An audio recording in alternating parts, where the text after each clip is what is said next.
Değerli izleyicilerimiz, bildiğiniz üzere izin sezonu artık yavaş yavaş sonlandı.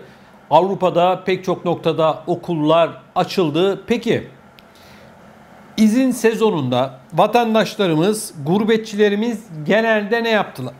Şimdi enteresan bir haber var. Bunu sizlerle paylaşacağım. Bakın. Türkiye'ye bu yıl gurbetçi akını yaşanırken bu çoğunluktan Çeşme'de nasibini aldı deniliyor haberde. Gurbetçilerden büyük talep gören Türkiye'nin gözde tatil beldesi olan Çeşme'de esnaf gurbetçilerin gelmesinden dolayı büyük bir mutluluk yaşadı deniliyor. Otellerde yaşanan gurbetçi yoğunluğu da sevindirdi. Konuyla ilgili konuşan Çeşme Turistik Otelciler Birliği Başkanı Yakup Demir ise para harcayan turistlere ihtiyaçları olduğunu söyledi. Para harcayan turiste ihtiyacımız var diyor Sayın Başkan. Yerli turistin bölge için önemli olduğunu ancak önceliklerinin para harcayan yabancı turist olduğunu söyleyen Demir, Çeşme'nin iç pazarı açtığını söyledi. Bak şimdi devam ediyor. Son Söz TV'ye konuşan Yakup Demir şu ifadeleri kullandı. İç pazar bizim için bir direk. O tutuyor bizi ama şu anda iç pazardan daha çok gurbetçi gelmeye başladı. Biz Çeşme'ye gelen herkesi turist olarak görüyoruz. Ancak yerli turist bir geliyor, sadece otele giriyor ve çıkıyor, para harcamıyor. Biz para harcayan yabancıları seviyoruz. 1000 euroya şişe açtıran gurbetçiler var. Biz böyle turist istiyoruz. Tabii ki neticede ekonomi böyle dönüyor. Pandemi sonrası gurbetçinin tatil alışkanlığının değiştiğini de söyleyen Yakup Demir, gurbetçilerin memlekete gitmeyelim, çalışmayalım, biraz tatil yapalım dediklerini ve artık yastık altında paraları saklamadıklarını, tatil yapıp harcadıklarını söyledi. Şimdi Sayın Başkan'ın açıklamaları bunlar. Bir kenara koyuyoruz. Değerli izleyicilerimiz, tatil yörelerinde bu Çeşme'yi falan yani da Sayın Başkan'ı konuşmuyorum. Ben başka bir şey anlatacağım. Tatil yörelerinde büyük bir soygun var. Bazı tatil yörelerinde. Bakın. Gurbetçi gidiyor. 99 liraya lahmacun satanlar var. Anlattım bunları. Şezlong parası, şemsiye parası, yok güneşlenme parası adı altında soygun var. Antalya'da, Side'de alışverişi euro ile yapıyorlar. Bir dondurmayı 14 euroya satanlar var. Bir külah dondurmayı 14 euroya fiyat söylerken euro ile söylüyorlar. Alışveriş yapan var derken bunu kastediyorum. Şimdi Sayın Başkan ne diyor? 1000 euroya şişe açtıran gurbetçiler var. Biz böyle turist istiyoruz diyor. Tabii ki Sayın Başkan kendi açısından baktığımızda haklı, bir sorun yok. Kendisine bir şey söylemiyoruz, eleştirmiyoruz da. O kendisi ve temsil ettiği esnafları, turizmciler adına konuş. Onda bir problem yok. Peki değerli izleyicilerimiz, bu soygunculara, bu vurgunculara kim ne yapacak, ne diyecek? Ben çok eskiden hatırlarım. Bazı turizm işletmeleri Türkiye'den yerli turist kabul etmezdi. Almazlardı otellerine. Şimdi yerli turiste muhtaç hale geldiler. Bu koronavirüs döneminde geçen yıl biliyorsunuz turizm işletmeleri %20, %30 kapasiteyle çalıştı ya da daha altında bir kapasiteyle hizmet verdi. Çünkü turist yoktu, tatilci yoktu. Peki geçen yılın bu işsizliğinin acısını bu yıl gurbetçiden, Türkiye'deki tatile giden vatandaştan çıkarmak zorunda mısınız? Bunu soran var mı? Yok. Peki. Tamam, maliyetler yüksek, kira gelirleri onlar yüksek, bunlar yüksek falan. Gurbetçiyi, turisti, yerli turisti ya da yabancı turist hiç fark etmez. Misafirleri fahiş fiyatlarla otellerinde, işletmelerinde sözde ağırlayan bu vurguncular için hiç kimse bir şey söylemeyecek mi? Merak ediyorum. İşini dürüst yapanlara asla bir şey söylemiyoruz. Onlar başımızın tacı. Tabii ki para kazanacaklar. Onda bir şey yok. Ama Türkiye'nin pek çok tatil noktası, pek çok kumsalı işgal edilmiş vaziyette. İşgaliye adı altında kaymakamlıklara, belediyelere, her neyse resmi kurumlara ödenen paralar ve sonrasında yaşananlar, bunun turizmle vesaireyle bir alakası var mı? Çoluk çocuğunla beraber bir kumsala, bir plaja gittiğin zaman seni o kumsala, millete ait olan kumsallar kanunu, denizler, kıyılar kanunu açık. Hiç kimseyi kumsala gitmesini engelleyemezsin hiç kimsenin. Kanun açık. Adamın şemsiyesini, şezlongunu kullanmayacaksın. Gidip ben oraya havlu sereceğim desin. Git bakalım serebiliyor musun?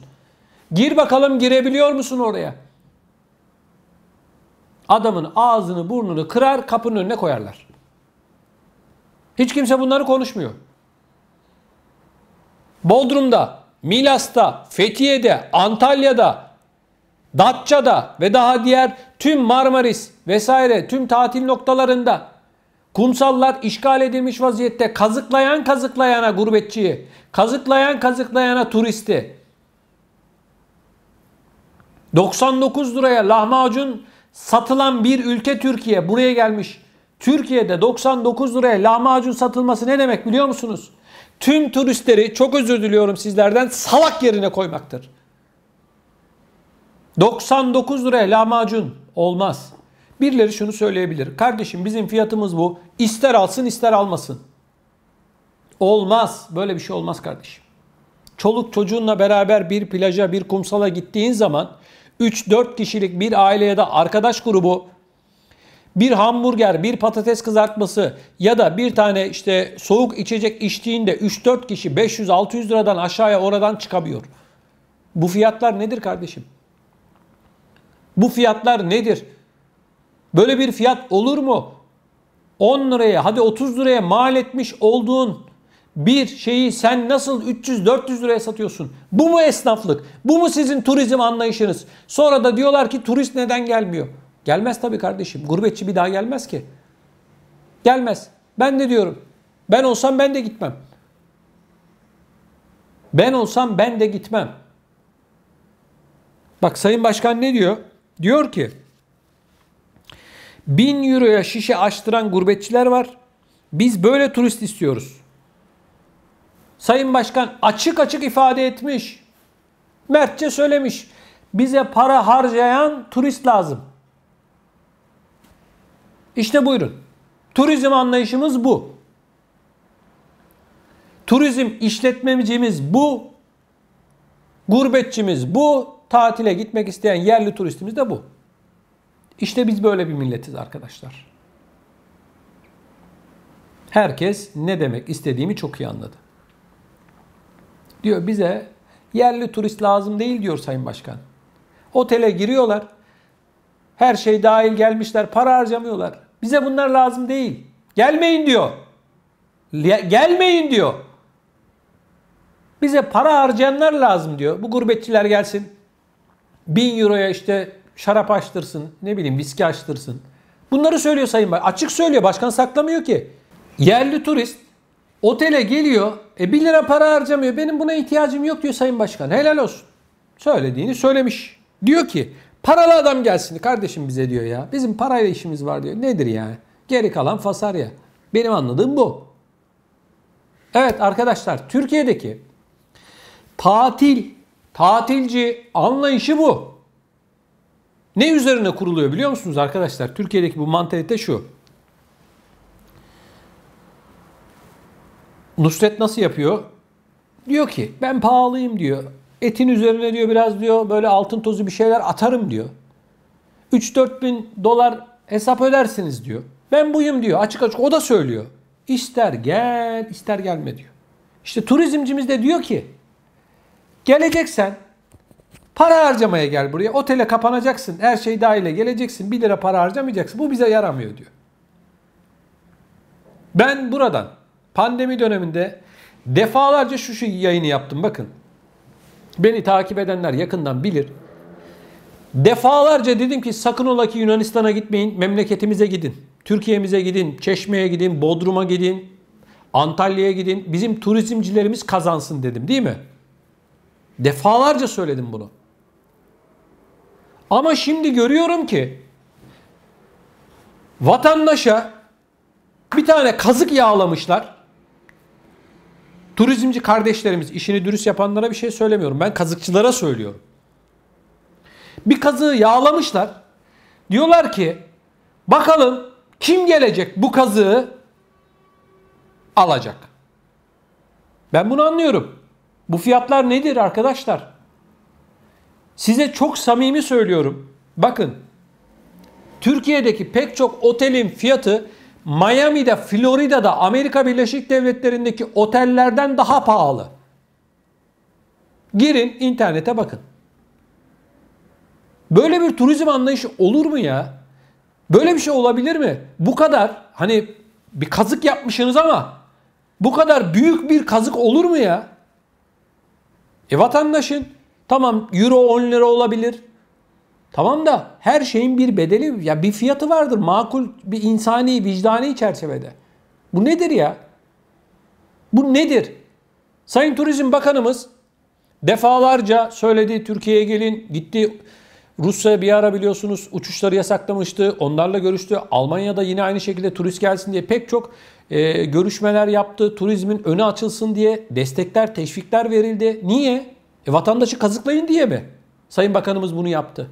Bu nedir ya? Bu nedir? Bu nedir? Bu nasıl bir anlayıştır?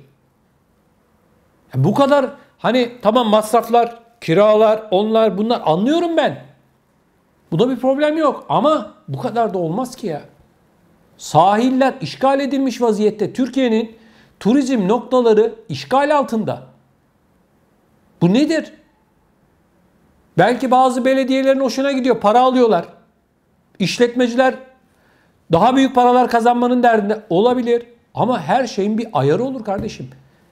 Şimdi 99 liraya lahmacun satanlara şunu soruyorum. Diyorum ki senin anan mı baban mı hangisi 99 liraya lahmacun yedi de sen 99 liraya lahmacun satıyorsun?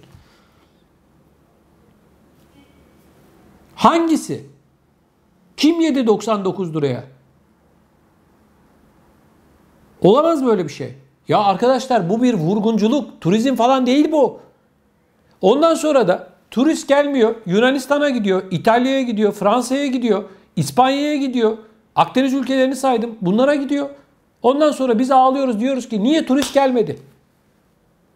Neden turist gelsin kardeşim? Sen Yunanistan'da aynı fiyata sattıktan sonra, aynı fiyatı verdikten sonra adam Yunanistan'a mı gider, Türkiye'ye mi gelir?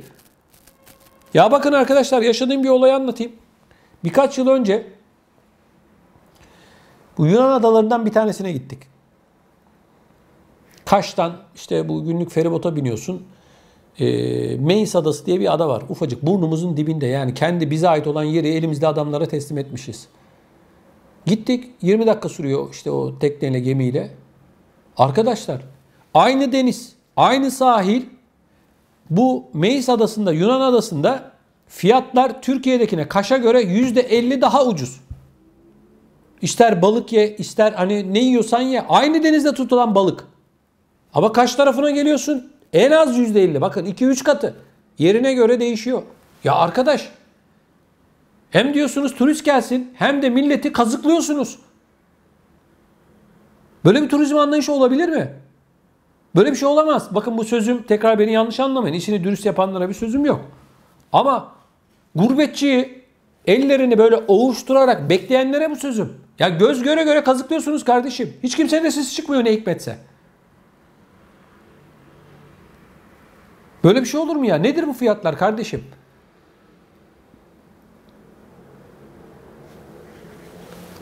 İşçi aynı parayı alıyor. Çalışana aynı maaşı veriyorsunuz. Fiyatları uçuruyorsunuz. Hadi tamam, geçen yıla göre %20 arttır, %30 arttır. Kardeşim %200-300 arttırıyorsunuz ya. Bunun ticaretle falan bir alakası yok ki. Bu ticaret falan değil. Bu başka bir şey yani. Bu ticaret, ben buna isim koyamıyorum arkadaşlar. Bu başka bir şey. Turizmciler kendi içerisindeki böyle yanlış yapanları ayıklaması lazım. kendi içlerine almaması lazım. Tamam, serbest piyasa ekonomisi, isteyen istediği fiyatı verir ama ya yine beni takip edenler bilir. Bodrum'a gittim, oraları çektik, görüntüledik, sizlere biliyorsunuz. Her yer işgal altında. Ya gidiyorsun, oturuyorsun kardeşim. Korkuyorsun bir şey yemeye içmeye ya. Korkuyorsun yani. Şimdi şunu de olabilir. Cebinde paran yoksa gitme. Kardeşim ne alakası var ya? Ne alakası var ya? Ya sen gidip orada oturup bir bardak hani soğuk içecek, bir tane kola içemeyecek misin? Hamburger yiyemeyecek misin? Sen yani çoluk çocuğuyla millet oradan geçiyor. Cebinde para olmayan hakkı değil mi kardeşim? O sahile, o denize girmek. Kapatmışsınız. Sahilleri işgal etmişsiniz. Dünyanın neresinde var kardeşim bu? Adam senin şezlongunu, şemsiyeni kullanmasa da izin veriyor musun adamın girmesine oraya? Vermiyorsun. Sahiller kanunu açık. Vatandaşın sahile girmesini engelleyemezsin. Bu kadar basit. Kim denetliyor? Yok. Kim soruyor? Yok. Sarı çizmeli Mehmet Ağa. Dingo'nun ağrı mı kardeşim burası? Böyle turizm mi olur? Çoluk çocuğuyla beraber bir tane gariban geçiyor. Onun çoluk çocuğu da görüyor. Denize girmek istemez mi? O sıcağın altında, 40-45 derecenin altında oraya uzanmak istemez mi? Yazık değil mi kardeşim? Siz 3 kuruş para kazanacaksınız diye milleti resmen, yani daha fazla konuşmak istemiyorum. Ayıp ya. Ayıp kardeşim. Böyle turizm anlayışı olmuyor. Bu turizm falan değil kardeşim. Ne turizmi? Turizm falan değil. Bu başka bir şey. Hangi turizmden bahsediyorsunuz? Turizm. Böyle mi olur turizm? Vatandaşı kazıklama üzerine kurulu bir mantık olabilir mi? Ayıp. Böyle bir şey olmaz. Misafir diyorsunuz gelen turistlere. Böyle mi misafir ağırlıyorsunuz siz? Bir tane kazık, yağlamışsınız kazığı. Kim oturacak bu kazığın üstüne? Kusura bakmayın, özür dilerim ama işini dürüst yapmayanlara bu sözüm. Gerçek turizmcilere asla bir şey söylemiyorum. Tabii ki para kazanacaklar, hizmet verecekler. Ama kardeşim, görüyorum ki bu sene başka bir şey olmuş bu turizm anlayışı. Başka bir şey tarif edemiyorum. Ya kazık anlatıyorum ya. Tarif bu. Benim tarifim bu. Fiyatlar fahiş, uçmuş, vurgunculuk var. Her türlü ne arasanız bizde kardeşim ya. Böyle turizm olur mu? Denetleyen yok kardeşim ya. Gerçekten yok yani. Koronavirüs var dediler. Gittik işte Bodrum'a gösterdik. Millet para kazansın diye ne maskeyi kontrol eden var, ne denetleyen var. Hiçbir şey yok. Gözümle gördüm arkadaşlar. Gözümle gördüm. Yani ben gazetedeki, internet sitesindeki haberleri anlatmıyorum size. Gördüğüm şeyleri anlatıyorum size. Ne denetle? Ondan sonra da diyorlar ki koronavirüs vakaları arttı. Artar tabii. 3 lira para kazanacak diye üst üste millet. Turizm. Hangi turizm arkadaş ya? Bilmesek tamam diyeceğiz ya. Hangi turizmden bahsediyorsun sen? Neyin turizmi? Kardeşim, toplumun büyük bir kısmı korkuyorsa bu işletmelere gitmeye, şu acaba kaç para hesap çıkar? Acaba şöyle kazıklanır mıyım? Acaba hesaba itiraz edersem başıma şu mu gelir? Diye korkuyorsa burada bir problem vardır. Gidin Avrupa'ya kardeşim. En fazla 1 euro 2 euro fark eder yediğin içtiğinde lüks bir yerde ya da bilmem işte farklı bir yerde. Hiç kimse sana farklı bir fiyat sunmaz. Dürüstçe yaparlar işini. Turizm budur. Misafir dediğin insanlara böyle davranılır. Kazıklayarak, kazığı yağlayarak beklemezsin. Bilmesek tamam Avrupa'yı diyeceğiz. Aa böyle bu iş turizm demek ki böyle kazıklama üzerine, kazık üzerine kurulu bir sistem. Değil. Bakın sunucu Ece Erken ve eşi Bodrum'da bir tane lüks mekana gidiyor. Fix menü belli olmasına rağmen 18-19 bin lira hesap geliyor. Normal şartlarda kişi başı 2500 lira, 5000 lira ödemeleri gerekirken 18-19 bin lira hesap gelmiş. Hesabı ödedikten sonra itiraz etmişler. Demişler ki bu kadar olur mu? Ece Erken'i ve eşine saldırıyorlar. Garsonlar da onlar da bunlar da. Sonra konu hukuka intikal ediyor. Bu mu kardeşim? Bu mu turizm? Adamın ağzını burnunu kırıp gönderseydiniz be. Bu mu turizm? Bu mu anlayış? Ben anlamıyorum. Kusura bakmayın da yani arkadaşlar. Bu nedir ya? Ben şunu söylüyorum arkadaşlar. Gitmeyin. Bak bu kadar net söylüyorum. Bu tür yerlere gitmeyin. Bu tür fiyatı belli olmayan, vatandaşı kazıklama üzerine kurulu sözde işletmelere gitmeyin arkadaşlar. Ha, tatil yapacaksın. Dürüsttür, her şey bellidir. Git. Onlara bir şey söyleyemem. dürüstçe işini yapıyorlar. Binlerce kişi bu sektörden, on binlerce kişi ekmek yiyor. Bunda bir problem yok. Ama benim sözüm vatandaşı kazıklama üzerine kurulan bu kuranlara, bu sistemi, sözlü sistemi kuranlara. Yazık, günah yapmayın. Sonra da ağlıyorlar. Turist gelmiyor, turizmci ağlıyor falan. Bu mu turizmci? Bu mu? Bu eline kazığı almış olan mı turizmci? Bunlar hokkabaz kardeşim, hokkabaz. Hangi turizmden bahsediyorsun sen? Kazıklayan kazıklayana, dolandıran dolandırana. Dolandırıcılık ne turizmi? Bilmesek tamam diyeceğiz. Demek ki böyleymiş. Bir şişe kola işte 100 lira, 99 lira demek ki ya. Turizmde böyle oluyor. Lahmacun 99 lira oluyor. Sakın ola ki arkadaşlar şunu demeyin. Para belli işte, gitmesin millet falan ya da işte parası olan gidiyor boş ver falan demeyin kardeşim. Böyle bir şey olmaz. Böyle turizm anlayışı olmaz ya. 99 lira lahmacun mu olur ya? Ne yapıyorsun? Altın tozu mu koyuyorsun içerisine? Bilmiyor muyuz? Gel maliyetini beraber hesaplayalım seninle. Ayıp. Tüm turizmciler alınmasın. Tekrar söylüyorum. Saygımız var.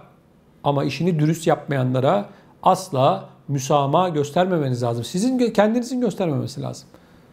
İçinizdeki bu çürük elmaları ayıklamanız lazım.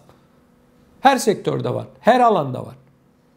Ama bu sene ayyuka çıktı kardeşim bu turizm işinde. Bu nedir ya? Vallahi bunları anlatırken inanın sinirlerim bozuluyor ya. Ya bir bardak kola kardeşim ya. Nasıl 50-60 liraya satıyorsun sen? Sıradan bir yerden bahsediyorum. Hani 5 yıldızlı otelin lobisinde ya da bilmem plajından bahsetmiyorum. Sıradan ya. Gidin Bodrum'a, Gümüşlük tarafına gidin. Kaç para sorun bakayım. Oturun bakayım kaç para hesap ödeyeceksiniz. Ya balık belli. Fiyatı belli. Balık yemeye korkuyorsun kardeşim. Balık yemeye korkuyorsun. Ne hesap geleceği belli değil. O sırada o adamın tipine bakıyor. Giyimine bakıyor. Ona göre yazıyor kardeşim. Hesap yok. Kara düzen. Lütfen bu konuyla ilgili görüşlerinizi videonun altına yazın. Türkiye'de benzer tatil tecrübeleri yaşamış olanlar varsa, gurbetçilerimiz, Türkiye'de yaşayanlar lütfen yazsınlar. İşletmecileri de merak ediyorum. Onlar ne diyecek? Onlar da yazsınlar lütfen. Böyle bir şey olmaz ya. Anlat. Defalarca anlattık. Aman dedik Türkiye'ye gidin. Aman Türkiye'ye gidin. Başka yere paranız gitmesin. Bizim turizmcimiz kazansın. Bu mu kardeşim? Böyle mi karşılıyorsunuz milleti? 14 euroya bir külah dondurma mı satılır be? Ayıp.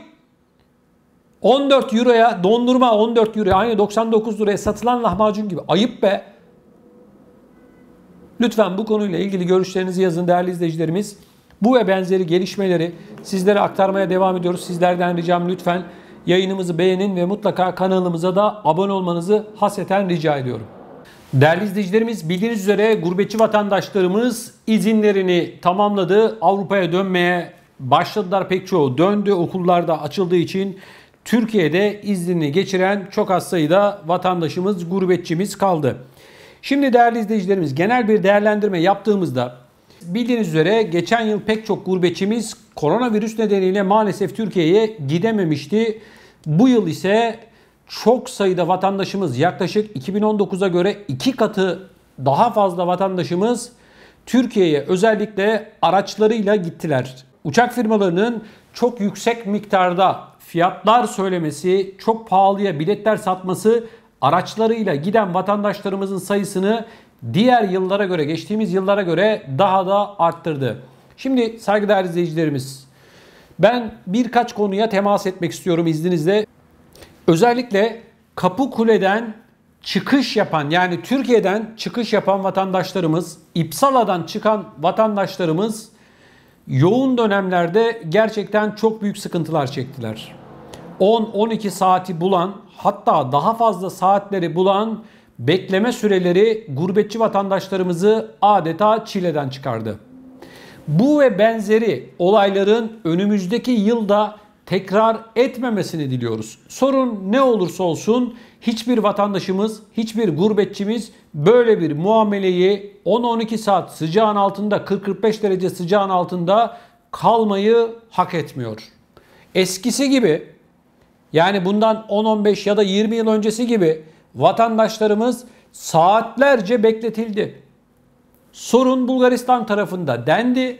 Ben bilemem. Ben tabloya baktığım zaman gurbetçi vatandaşımız 10-12 saat belki de daha fazla bekliyor mu beklemiyor mu? Ben bu boyutuyla ilgileniyorum. Maalesef çok çok üzücü bir durum.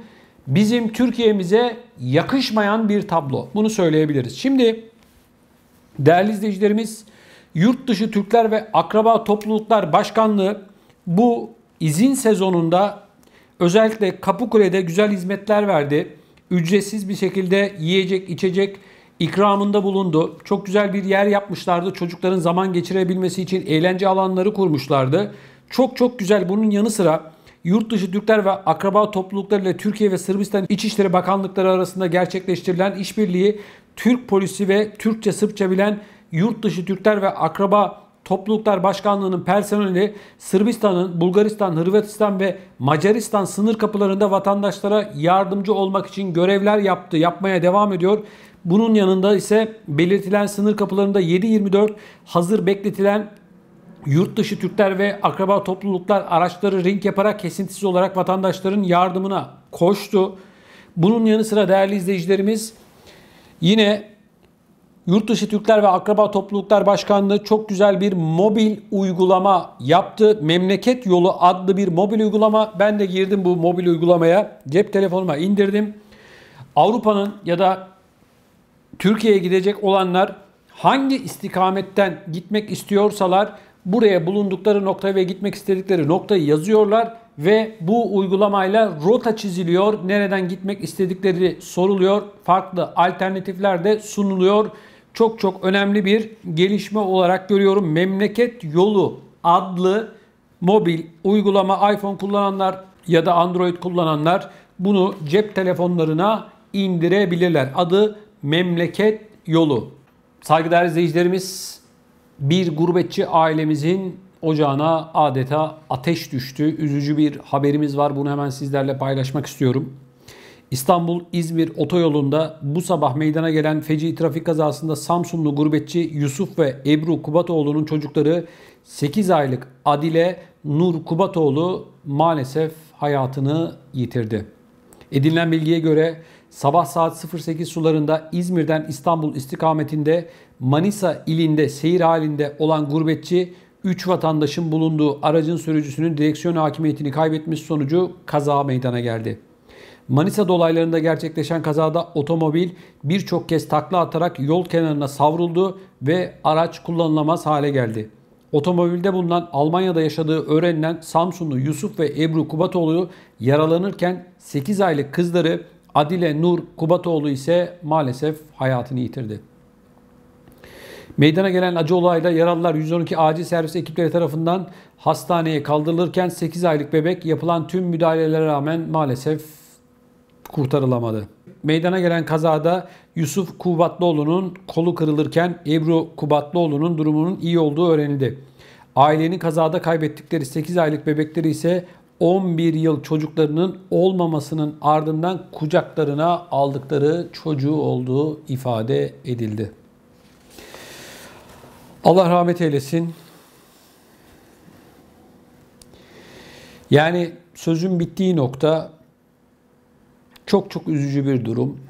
Evlat. Değerli izleyicilerimiz, yani söyleyecek fazla çok bir şey yok. Gerçekten çok çok üzücü bir durum. Başsağlığı diliyorum. Minik yavrumuza da Allah'tan rahmet diliyorum. Kötü. Saygıdeğer izleyicilerimiz, bildiğiniz üzere koronavirüsle ilgili olarak alınan tedbirleri protesto edenlerin sayısı her geçen gün daha da artıyor. Bununla ilgili olarak Fransa'da sokaklar karıştı ve bu gelişmenin ardından değerli izleyicilerimiz, Fransa medyası pek yer vermek istemese de bu haberlere az da olsa yer verdi. Fransa'da hükümetin yeni tip koronavirüs salgını ile mücadele politikalarına karşı protestoların 10. haftasında Toulouse kentinde gösteriye katılanlara bir grup sopalarla saldırı yaptı.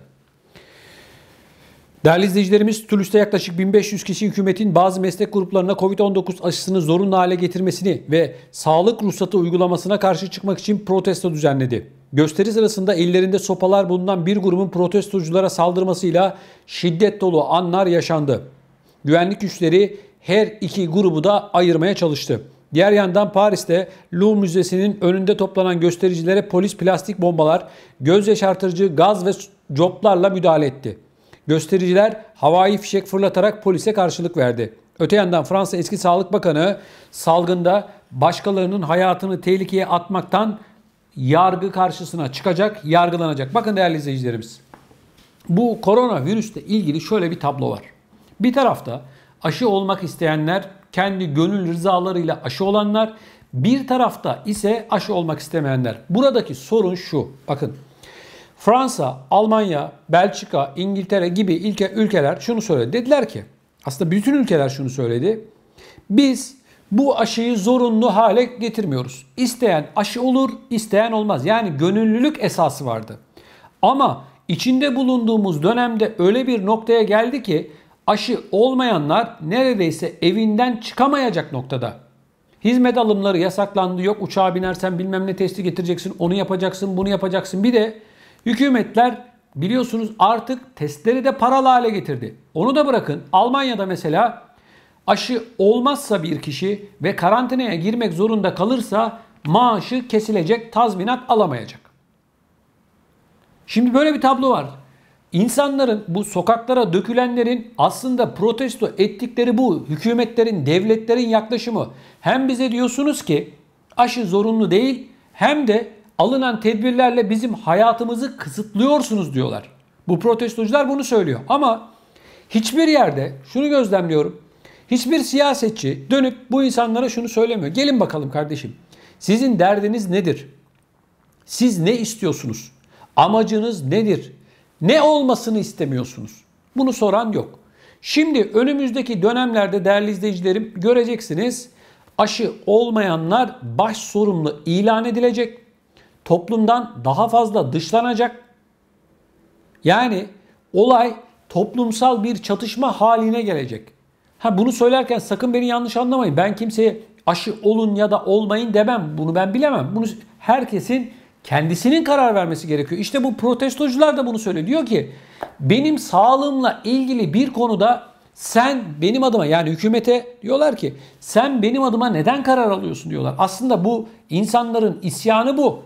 Benim hayatımı neden kısıtlıyorsun diyorlar. Şimdi değerli izleyicilerimiz bakın, işin ekonomik boyutuna baktığımız zaman gerçekten korona ekonomisi diye çok büyük bir ekonomi var. Bakın, birileri para kazanıyor. Birileri batıyor, birileri çıkıyor. Ülkelerin ekonomileri etkileniyor. Milyonlarca insan işsiz kaldı bu dönemde. Ama öyle bir noktaya geldi ki olaylar, sanki bu işin baş sorumlusu aşı olmayanlarmış gibi medyada gösterilmeye çalışılıyor. Avrupa'da böyle. Şimdi insanlar aşı olmak isteyebilir. Gayet normal. Bunda bir şey yok. Hiç kimse karışamaz. Ama öbür vatandaş da diyor ki sen nasıl aşı olmak istiyorsan ben de olmak istemiyorum diyor. Bana niye karışıyorsunuz diyor. Görüyorsunuz sanki savaş alanı. Ya bu nedir arkadaş? Polisle çatışmalar, onlar, bunlar. Bu nedir? Hani kim yapıyorsa, kim körüklüyorsa bunu doğru değil. Yani her iki taraf için de söylüyorum bunu. Bir de aşı olanlarla olmayanlar birbirine giriyor. Yarın öbürsü gün bakın vaka sayıları artmaya devam ediyor. Artacak. Daha da artacak. Eğer bakın köklü bir önlem alınmazsa, bu önlem nedir ben bilmiyorum. Çünkü aşı dediler. Millet aşısını oldu. Profesör Doktor Uğur Şahin BioNTech'in sahiplerinden açıklama yaptı. Dedi ki 2-3 ay sonra aşı etkinliğini yitiriyor. Vücudun antikor üretme seviyesi düşüyor. 3. doz olsun dedi. 2-3 ayda bir bu tekrarlanmalı dedi. Hatta şöyle bir açıklama yaptı Profesör Doktor Uğur Şahin. Dedi ki yeni varyantlara karşı bu aşılar yetersiz olabilir. Daha önce gözle, burunla, ağız yoluyla geçen bu virüs artık başka bir şekilde insanlara bulaşabilir dedi. Şimdi baktığımız zaman değerli izleyicilerimiz, önümüzde daha büyük bir sorunlar yumağı var. Yani biz 1 yıl, 1,5 yıl önceye dönebiliriz. Görünen tablo bu. Profesör Doktor Uğur Şahin kendisi söylüyor. Ben söylemiyorum. Yorum değil bu. Şimdi o zaman vatandaş da soruyor, çare ne, çözüm ne? Aşı dediniz, aşı olduk. Onu yapın dediniz, onu yaptık. Kapanın dedik, eve kapandık. Şimdi vatandaş diyor ki ne zamana kadar? Nereye kadar? Bu işin sorumlusu aşı olmayanlar mı? Şimdi medyada böyle bir hava var. Siyasetçilerin içerisinde de böyle bir hava var. Çıkıyor siyasetçiler Avrupa'da. İşte diyor ki bunlar diyor aşı olmadı, onun için gösteri yapıyorlar diyor falan. Ya adam olur olmaz kardeşim. Demokratik hakkı, protesto hakkı da var insanların hukuk çerçevesinde. Ama öcü gibi görüyorsunuz. Yani aşı olan da olmayan da kendi kararı, ister olur ister olmaz. Yani bu kanunla ya da alınan bir şeyle olmaz ki. Zaten bu insan haklarına, demokrasiye aykırı bir yaklaşım. Bu insanlar ne istiyor diye hiç kimse sormuyor arkadaşlar. Hiç kimse ama. Ya ne istiyor bak Fransa'nın sokaklarında bu insanlar. Halk sokaklara indi. 10 binlerce insan Fransa'nın pek çok noktasında. Sadece Toulouse'da değil, pek çok yerde. Ya Paris'te sağlıkçılar, hemşireler, doktorlar sokaklara indi. İsyan ettiler Macron'a. Çünkü Macron'un sağlık politikaları baştan aşağı yanlış. Artık halkı isyan edecek noktaya getirmiş vaziyette. Şimdi biliyorsunuz seçimler var önümüzde Fransa'da. Macron bu başarısızlığını örtbas etmek için ve ülkedeki milliyetçilerin oylarını kapabilmek için yani yabancı düşmanlığı yapıyor. İslam'la ilgili bir sürü yasalar çıkardılar biliyorsunuz. Ortalığı karıştırdılar. Daha bu iyi günler. Önümüzdeki dönemlerde göreceksiniz, Fransa'da yaşayanlara söylüyorum. Macron daha neler yapacak? Yani o milliyetçilerin oylarını alabilmek için 50 bin tane takla atacak. Yani yabancı düşmanlığını körüklüyor. Ya önce sen şu korona ile ilgili sorunları çöz de sonra yabancı düşmanlığı yaparsın. Yani işi gücü bıraktılar. Bu başarısızlıklarını bıraktılar. Ya doktorlar isyan ediyor, hemşireler isyan ediyor, malzeme yok diyor. İsyan ediyorlar. Hala bakın arkadaşlar korona olalı yani çıkalı 1,5-2 yıl oldu. Hala isyan var. Macron kendi başarısızlığını örtbas etmek için yabancılara sarmış vaziyette. Ya arkadaşlar yapılacak olan şu. Bakın siz insanların aşı olmasını istiyorsunuz ya. Halkı bilinçlendireceksin, anlatacaksın, çıkacaksın. Yani bu şekilde polisle vesaireyle olmaz bu işler. Aksine milletin aşı olacağı varsa da olmaz. Yani bir dayatma psikolojisi var. İnsanlar çocuk değil, herkes görüyor. Dayatma psikolojisini gördüğü zaman da ister istemez kaçıyor arkadaşlar. Böyle olmaz. Bakın ne dedik? Vaka sayıları artacak. Hastaneler dolacak. Başa dönüyoruz. Bakın kış geliyor, başa dönüyoruz. Olmaz. Ya kimin ne dediği belli değil. Aşıyı bulan başka bir şey söylüyor. Siyasetçi başka bir şey söylüyor. Milletin de kafası karmakarışık oldu. Ya insanların psikolojisi bozuldu. Aç kapa, aç kapa yaptılar biliyorsunuz. Onu yaptılar, bunu ya. Olmadı hop dediler bir daha onu yapma. Aa, yanlış yapmışız dediler falan. Böyle bir şey olur mu ya? Sağlıkla ilgili bir konuda deneme, yanılma olmaz. Şimdi ne diyorlar? 3. doz, 4. doz, 5, 6 nereye kadar? Mezara kadar. Profesör Doktor Uğur Şahin açıkladı. 2-3 ay sonra aşının etkinliği azalıyor. Antikor seviyesi düşüyor. Yeni 3. doz aşı yapılma kararı doğru bir karar olabilir diyor. Olabilir. Bilmiyorum yani enteresan bir durum var arkadaşlar. Yani halk sokaklarda kimin ne dediği belli değil Fransa'da. Yani saçma bir durum var. Saçma bir hal var. Bilmiyorum daha neler olacak. Saygıdeğer izleyicilerimiz, Fransa'da bildiğiniz üzere önümüzdeki yıl genel seçimler yapılacak ve adaylar da çıkmaya başladı. Komünist Partisi adayı Fabien Roussel yapmış olduğu açıklamada asgari ücretin iktidara gelmeleri halinde brüt 1800 euroya çıkartılacağını ve haftalık 35 saat olan çalışma süresinin ise 32 saate düşürüleceğini açıkladı. Fransa'da gelecek yıl yapılacak Cumhurbaşkanlığı seçimleri yaklaşırken adayların vaatleri de ortaya çıkmaya başladı. France Info'ya konuşan Komünist Partisi Cumhurbaşkanı adayı güya zengin bir ülkeyiz ama 10 milyon vatandaşımız fakirlik sınırının altında yaşıyor dedi. Bakın çok önemli bir açıklama, çok önemsiyorum bunu. İşsizliğin de ülkede artmaya devam ettiğini belirten Roussel, herkese iş imkanının sağlanması gerektiğini ifade etti. Asgari ücrete de değinen Komünist Partisi adayı asgari ücretin diğer maaşlarla birlikte artması gerektiğine vurgu yaptı. Fabien Roussel, asgari ücretin brüt 1800 euroya yükseltilmesi çağrısında bulundu. Çalışma şartlarını da eleştiren Fabien, işçi haklarına yönelik yeni adımların da kendi cumhurbaşkanlığında atılacağını belirtti. Haftalık çalışma süresinin de 35 saatten 32 saate düşürüleceğini söyledi. Şimdi bakın değerli izleyicilerimiz, bir cumhurbaşkanı adayı çıkıyor, diyor ki bizim ülkemizde sözde gelişmiş ülkeyiz. 10 milyon vatandaşımız fakirlik sınırının altında yaşıyor. Bu ne demek biliyor musunuz? Bu aslında koca koca bu ülkelerin, devletlerin perde arkasına saklanan gerçekleri demektir. Bakın Fransa, Afrika, özellikle de Kuzey Afrika ülkelerinin pek çoğunu sömüren bir ülke. Hala sömürüyor. Fas, Tunus, Cezayir.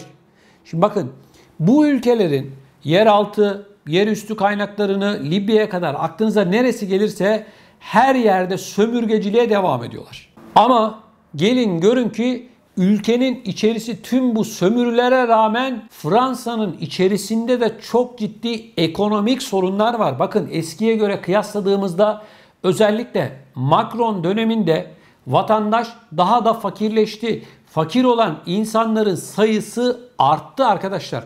Macron siyaseten de çok başarısız biri. Yani ben Macron'un önümüzdeki seçimlerde, önümüzdeki yıl Fransa'da yapılacak olan seçimlerde seçileceğine hiçbir ihtimal vermiyorum. Özellikle koronavirüsle ilgili dönemi çok başarısız bir şekilde yürütüyor. Hala öyle. Alınan kararlara halk ciddi anlamda tepki gösteriyor. Çıkartılan yasaların pek çoğu yabancı düşmanlığını körüklemiş vaziyette. Özellikle Fransa'da yaşayan vatandaşlarımız benim ne demek istediğimi daha iyi anlıyor. Yani ırkçılık Fransa'da adeta hortlamış vaziyette. Ama Macron milliyetçilerin oylarını kapabilmek için elinden gelen her türlü hokkabazlığı yapmaya devam ediyor. Biliyorsunuz Peygamberimizin sözde karikatürünü bunlar okullarda gösterdiler ve şunu söylediler. Dediler ki bunun bir yasağı yok. Düşünce özgürlüğü çerçevesinde gerekirse dalga da geçilebilir dediler. Hatta sözde bu karikatürü resmi kurumların dış cephelerine geceleri ışıkla yansıttılar bunlar. Bu kadar Müslümanlara karşı saygısız bir politika yürüten Macron ve onun saz arkadaşları değerli izleyicilerimiz eminim ki bir sonraki seçimde tepetaklak olacaklar. Hatta Fransa İçişleri Bakanı şöyle bir açıklama yaptı. Yani bu yenilir yutulur türden bir açıklama değil. Fransa İçişleri Bakanı şunu söyledi. Marketlerdeki bu reyonlara ne gerek var dedi. Bunların kaldırılması doğru bir adım olacaktır dedi. Fransa İçişleri Bakanı söylüyor bunu. Yani bu ülkede yaşayan, Fransa'da yaşayan Müslümanlara karşı büyük bir terbiyesizlik. Hani daha ağır konuşmak isterim ama böyle bir ahlaksızlık olamaz. Bu nedir arkadaş?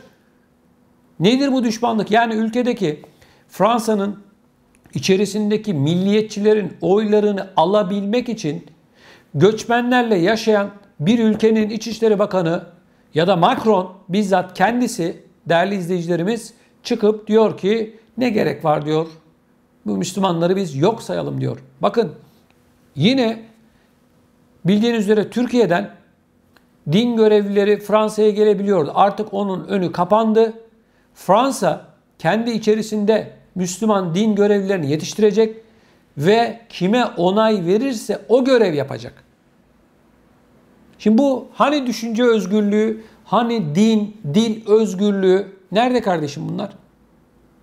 İnsanlar ibadetlerini senin gösterdiğin kişiyle mi yapmak zorunda? Din özgürlüğü denilen bir şey var. Hani insan haklarının, demokrasinin, düşünce özgürlüğünün merkeziydi Fransa? Bu mu? Bu mu arkadaşlar? Böyle mi düşünce özgürlüğü, insan hakları? Yani arkadaşlar bakın, batı batı diyoruz ya, batının görünen yüzünün arkasında başka bir yüz daha var. Perde arkasına saklanan başka gerçekler var. Macron bunu hep yaptı. Görev süresince önümüzde yaklaşık bir yıl var. Bu bir yıl boyunca da bunları yapacağını düşünüyorum ben. Bu nedir ya? Bu nasıl bir şeydir? Resmen yabancı düşmanlığı yapılıyor. Zaten Fransa açık açık söylüyor. Kardeşim diyor, yabancılara gelmeyin diyor. Gelmeyin diyor. Ama kendileri Afrika başta olmak üzere dünyanın pek çok noktasında sömürüye devam ediyor. İnsanların yeraltı kaynaklarını, yerüstü kaynaklarını çalıyorlar, Fransa'ya getiriyorlar. Sonra da o ülkenin insanları ekmeksiz, aşsız kalınca ne yapıyor? Göç ediyor Fransa'ya. Geliyorlar bir şekilde yasal ya da yasal olmayan yollarla. Bu sefer de diyorlar ki niye geliyorsunuz? Kardeşim, adama memleketinde yiyecek ekmek bırakmadın ki. Adamın ülkesini sömürdün. Altınlarını, yeraltı kaynaklarını, petrolünü, bilmem nesini aldın, çaldın. Çaldın. Türkçesi bu. Getirdin. Adama ekmek bırakmadın. Adam ne yiyecek? Taş mı yiyecek? Değerli izleyicilerimiz, bakın. Televizyonlara çıkıyorlar. Biz şöyleyiz, böyleyiz falan diyorlar ya. Bakın, bunların %80'i palavradan ibaret. Yalandan ibaret. Perde arkasında başka oyunlar var. Başka tezgahlar var. Yani demokrasiydi, insan haklarıydı falan, bunların hepsi kendi işlerine geldiği zaman konuşulan şeyler. Fransa'nın ne işi var Libya'da soruyorum. Ne işi var? Darbeci Hafter'i desteklediler. Ya bu adamlar eşkıya. Eşkıya'ya silah verdiler. Ta ki Türk askeri gidene kadar Libya'ya. Türk askeri gidince de dengeler değişti. Fransa çıldırdı. Macron çıldırdı. Niye? Çünkü bu sefer işin rengi Türkiye'den yana döndü. Trablusgarp, bizim eski topraklarımız, Türkler yaşıyor orada. Hala Türkler yaşıyor. Bizim bir kan bağımız var. Senin neyin var Macron? Senin orada ancak petrolün var. Yeraltı kaynakların var. Sömürün var. Başka bir şeyin yok senin. Fas, Tunus, Cezayir. Her yeri katliamlar yaptınız. Yapmadınız mı kardeşim? Çıkın açıklayın. Bu mu sizin demokrasi anlayışınız? Bu mu insan hakları anlayışınız? Libya'yı birbirine kattınız. Her yer birbirine girmiş vaziyette. Şimdi Lübnan ekonomik büyük bir darboğazın içerisinde. Kardeşim, bu batıdan size dost olmaz. Fas, Tunus, Cezayir, Lübnan ve diğer ülkelere söylüyorum. Bunların size dostluğu falan yok. Bunlar hep yalan dolan. Bunlar elinizdekileri alırlar. Sonra da sizi birbirlerinize düşürürler. Sonra da ülkenin başına bir tane kukla getirirler. Bu Kuzey Afrika ülkelerindeki bütün devlet başkanları Fransa'nın emrinde olan insanlar. Evet. Demokrasi falan zaten yok. Halk açlıktan perişan vaziyette, yokluk içerisinde, özellikle Lübnan bu sıralar çok karışık. Hepsi Fransa'nın oyunları arkadaşlar. Halkın hiçbir önemi yok. Hiçbir önemi yok halkın. Şimdi Fransa'dan beni izleyenler, Fas, Tunus, Cezayirli arkadaşlara eminim ki var. Çok var Fransa'da. Bu mu kardeşim? Hiç kimse sesini çıkarmıyor. Enteresan. Yani Fransa, Kuzey Afrika'da o kadar çok katliam yaptı ki hani say sabaha kadar burada anlatsak bitmez. Bir ara Macron kafayı Türkiye'ye takmıştı. Türkiye çıkıp açıklama yaptı. Dedi ki sen dedi önce git dedi Fas, Tunus, Cezayir'de yaptığın katliamları dedi anlat dedi, konuş dedi. Ondan sonra Fas'ın başında biri vardı, çıktı dedi ki bize karışmayın dedi. Bak bir de böyleler bunlar. Yani Fransızlar gelmişler, bunlara yapmadığını bırakmamışlar. Sanki çok iyi yapmışlar gibi utanmadan çıkıp Türkiye'ye diyorlar ki bize karışmayın diyorlar. Tamam o kardeşim, çünkü sen bir kuklasın. Fransa'nın kuklası olduğun için böyle bir açıklama yapıyorsun. Çıkıp desene Fransa katliam yapmıştır, soykırım yapmıştır diye açıklama yapsana. Fransa kalkmış sözde Ermeni meselesinde diyor ki Türkiye diyor katliam yaptı diyor. Utanmadan. Katliamı sen yaptın kardeşim. Sen yaptın. Bu mu demokrasi? Bu mu insan hakları arkadaşlar? Söze gelince hepsi dersin ki o hukukun üstünlüğüne inanıyor, insan haklarının üstünlüğüne inanıyor dersin. Ama perde arkasında hep bir çıkar, hep bir sömürü var. Hep bir sömürü. Emperyalist bunlar. Gittikleri yere kan ve gözyaşından başka bir şey bırakmazlar bunlar. Ne demokrasi bırakırlar, ne insan hakları bırakırlar, ne de para bırakırlar. Kan ve gözyaşından başka hiçbir şey bırakmadılar. Bizim ecdadımız Osmanlı 600 yıl boyunca dünyaya hükmetti. Çıkın deyin ki şurada Osmanlı şöyle bir katliam yapmıştır. Çıkın 600 yıl. Yok. dostluk, barış, kardeşlik, hoşgörü götürmüştür. İnsanların dinine müdahale etmemiştir. İnsanların yeraltı kaynaklarını çalmamıştır. Halkı o bölgede daha da insani bir şekilde yaşatabilmek için elinden gelen her şeyi yapmıştır. Ama bir kısım coğrafya, isim vermeyeyim, Osmanlı'yı arkalarından vurdular. İngilizlere kandılar, Fransızlara kandılar, bunlara kandılar, Osmanlı'yı hançerlediler. Hançerlediler. Böyle de bir halk var bu Orta Doğu'da. Anladınız siz. Ne diyelim? Değerli izleyicilerimiz, Fransa'da tam bir tiyatro oynanıyor. Bakın, Fransa eski Sağlık Bakanı yeni tip koronavirüs salgınında başkalarının hayatını tehlikeye atmaktan yargılanacak. Şubat 2020'ye kadar Sağlık Bakanı olan Buzyn, önceki gün görevini kötüye kullandığı suçlamalarının ardından hükümet üyelerini yargılayabilen tek makam olan Cumhuriyet Adalet Divanı'na ifade verdi. Sonrasında hakkında salgında başkalarının hayatını tehlikeye atmak suçu yöneltilmesine karar verildi. Buzyn, Çin'de ilk resmi vakaların görülmesinden bir ay sonra 2020 Ocak ayında hastalığın Fransa'ya gelmesi konusunda gerçek bir risk olmadığını söylemişti. Buzyn bir ay sonra ise Paris Belediye Başkanlığı yarışına katılmak için bakanlıktan ayrıldığında ise koronavirüsün tsunami gibi vurabileceğini söyleyerek kendisiyle çelişmişti. Soruşturma hakimleri Buzyn'in bir felaketle mücadelede gerekli önlemleri almaktan kasten kaçınma suçundan kabahatli olabileceğini ancak suçlama yöneltilecek derecede kanıt olmamasından dolayı davada destekli tanık olarak dinleneceğini bildirdi. Bakan salgına müdahaleden ötürü yargılanacağı açıklanan ilk eski hükümet yetkilisi oldu. Bakın şimdi bu bir tiyatro. Şimdi dünya kasıp kavruluyor. Koronavirüs deniliyor, aşı deniliyor. Yeniden işte yeni dünya düzeni, büyük sıfırlama, yani dünyada bir kaos durumu söz konusu. Siz kalkmışsınız bir tane bakanı yargılıyorsunuz. Bakın bu bir tiyatro. Siyasi bir çekişmenin neticesi sonrasında ortaya çıkan bir tablo. Ne diyeceksiniz bakana? Koronavirüsü nasıl engelleyemedim mi diyeceksiniz. Dünya kasıp kavruluyor. Bu işin arkasında bakın siyasi bir oyun var. İşte belediye başkanı adayı, yok siyaseten falan. Siyaset o kadar rezil bir şey ki, o kadar ucuz bir şey ki arkadaşlar. Yani dünyanın kasıp kavrulduğu koronavirüsle ilgili bir konuda Fransa'da sorumluyu eski Sağlık Bakanı yani olarak gösteriyorlar. Ne diyeyim ben? Tiyatro. Yani bakın siz şunu konuşun arkadaşlar. Bakın bu yargılayanlara söylüyorum.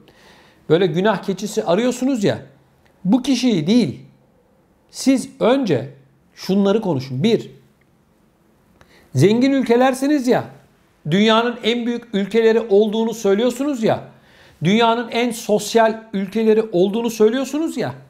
Siz halka ne kadarlık yardımda bulundunuz? Koronavirüs döneminde sağlık kuruluşları gerektiği kadar hizmet verebildi mi?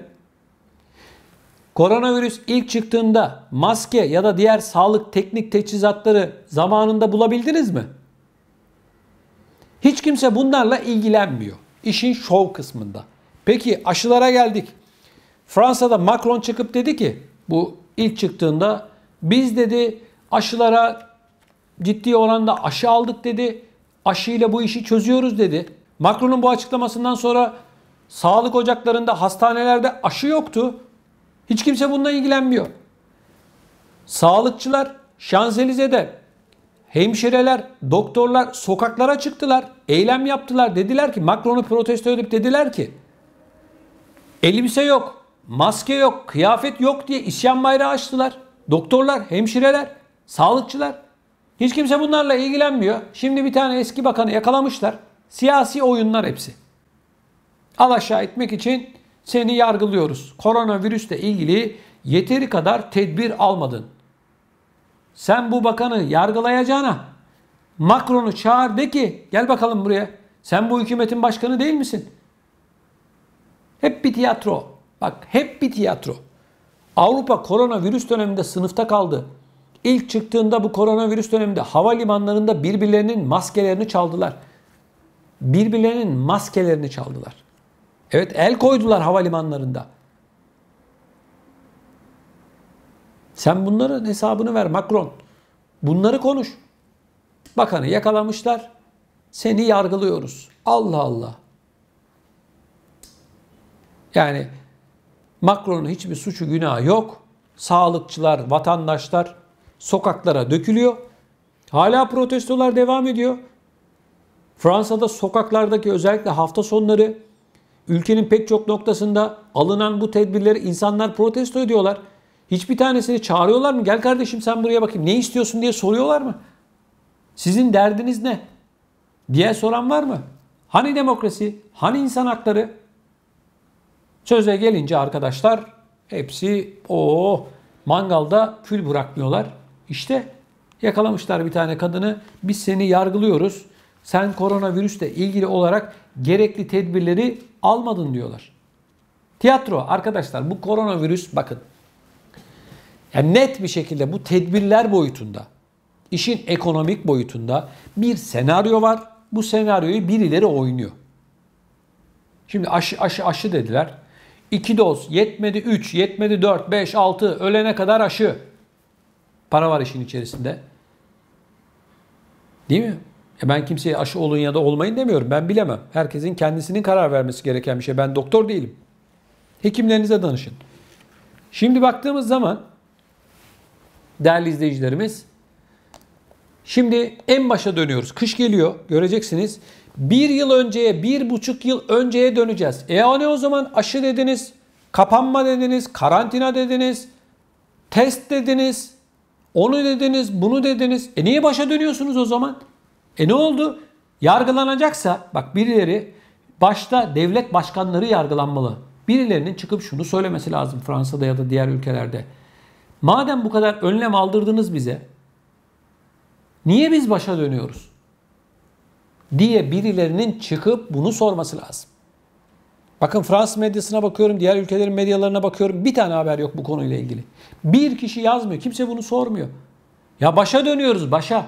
O zaman ben niye evime kapandım? Fransa'da vatandaşlarımız neden evine kapandı? Tam kapanma dendi, karantina dendi, testler dendi. Neden? Başa dönecektik madem, neden bu kadar para harcadınız? Bunlara neden bu kadar para verdiniz? Hiç kimse bunu sormuyor arkadaşlar. İnanın bana. Bakın Fransız medyasına her gün bakıyorum. Bir kişi çıkıp, bakın tek bir kişi dahi hiçbir şekilde sormuyor bunları. Başa dönüyoruz ya, başa.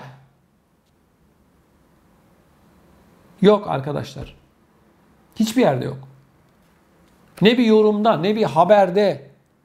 Göreceksiniz önümüzdeki günlerde vaka sayılarında patlama olacak. Yine biz günlük olarak diyeceğiz işte Fransa'da vaka sayısı şu kadar, Almanya'da bu kadar. Bu haberleri vermekten ben çok mutlu değilim ama dünyanın kasıp kavrulmuş olduğu bir konuyu da görmezlikten gelemem. Mümkün olduğu kadar perde arkasında dönen dolapları anlatmaya çalışıyorum. Çok fazla şöyle oldu böyle oldudan ziyade perde arkasında bu adamlar, bu kişiler neyi planlıyorlar? Amaç ne? Hedef ne? Bunları anlatmaya çalışıyorum. Ya insanların ekonomileri alt üst oldu, psikolojileri bozuldu. İş yerleri battı, işsiz kaldı insanlar, yeteri kadar sosyal yardım yapılmadı.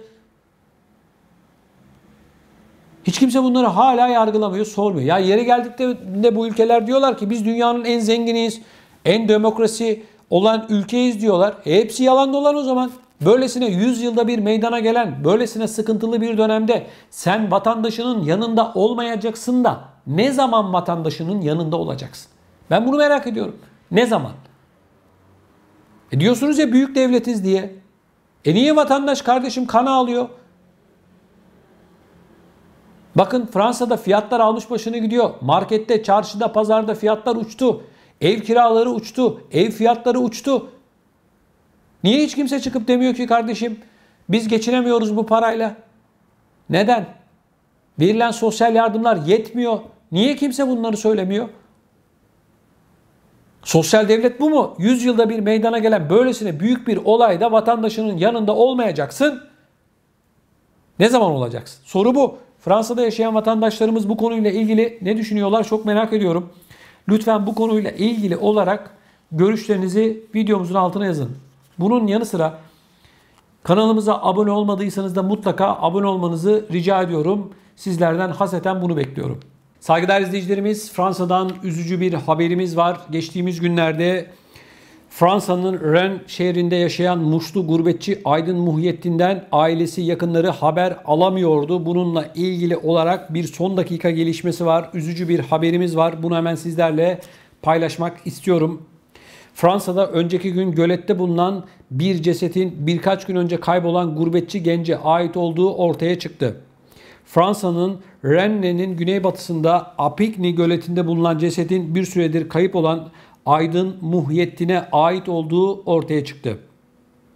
West de France gazetesinde yer alan habere göre sabah yürüyüş yapanların haber vermesiyle vahşi cinayet ortaya çıkartıldı. Polisin yaptığı incelemede gölette bulunan cesedin ellerinin arkadan bağlandığı, vücudunun da ağır bir beton bloğa bağlandığı ifade edildi. İlgili Cumhuriyet Savcısı yapılan otopsinin olayın bir cinayet olduğunu ortaya koyduğunu söyledi. Kurbanın vücudunda ölümüne yol açacak çok sayıda yara izi olduğu aktarıldı. Soruşturmanın bu hafta başından itibaren cinayet bürosu ekipleri tarafından yürütüleceği belirtildi. Yakınları 3 çocuk babası olan 35 yaşındaki Aydın Muhyiddin'in Cuma gününden beri haber alamadıkları gerekçesiyle kayıp başvurusunda bulunduklarını ifade etti. Gurbetçi gencin son olarak Cuma gecesi saat 23'te kahveden ayrıldığı ve bir daha da haber alınamadığı belirtildi. Üzücü bir durum. Allah rahmet eylesin. Yakınlarına da başsağlığı diliyorum.